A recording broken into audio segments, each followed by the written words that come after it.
magaalada Muqdisho ee caasimada Soomaaliya waxaa ka dhacay kulan ay isugu yimaadeen madaxda sarsare ee Midowga Afrika iyo howlgalka Midowga Afrika ee AMISOM iyo sidoo kale mas'uuliyiinta gobolka Shabeelaha hoose iyagoo ka hadlay guulihii dhawaan ay gaareen ciidamada isbahaysanaya ee dawladda Soomaaliya iyo kuwa AMISOM oo deegaano ka tirsan gobolkaasi looga saaray ururka Alshabaab. waxaa si gooniya la iskula soo qaaday deegaanka loo yaqaan Sabiib iyo sidoo kale Bariire oo dhawaan ciidamadaasi ay ka saareen dhaqdhaqaaqa Alshabaab. madaxa howlgalka Midowga Afrika ee Soomaaliya ee AMISOM Ambassador Francisco Madera ayaa xubno ka tirsan mas'uuliyiinta sarsare ee AMISOM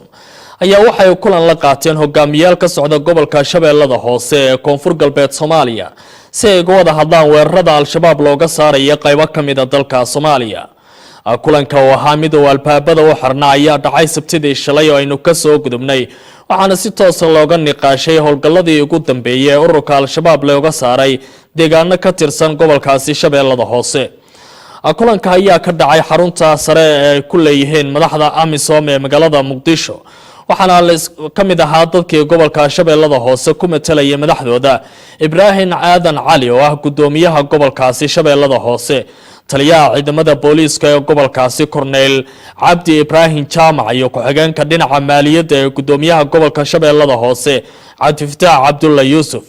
waxaana si gooniya looga wada hadlay weeraradii April ka dhacay deegaano ka tirsan gobolkaasi oo ciidamada dawladda Soomaaliya kuwa AMISOM oo isbahaysanaya ay deegaanka Sabiib uga saareen dhaqdhaqaaqa ururka Alshabaab. halkaas sidoo kale 3 bishii May 2019 sidoo kale ciidamadan isbahaysanaya ay Bariire ku qabsadeen oo ka tirsan gobolkaasi. waxaana la soo qaaday caqabadihii hor yimi weerarkaasi intii uu soconayay howlgalladii ciidamadan ay sameynayeen. Ambassador Francisco Madera oo isaga hadlay ayaa waxa uu sheegay in dhammaan aragtiyada la isla qaatay ee ku aadanaa dib u qabsashadii Sabiib iyo Bariire ay ahaayeen mid si weyn u farxad gelinaysa waxaana dhinaca kale la isla jeexjeexay buu yiri dhammaan dhinacyadan isbahaysanaya caqabadihii ka hor yimi.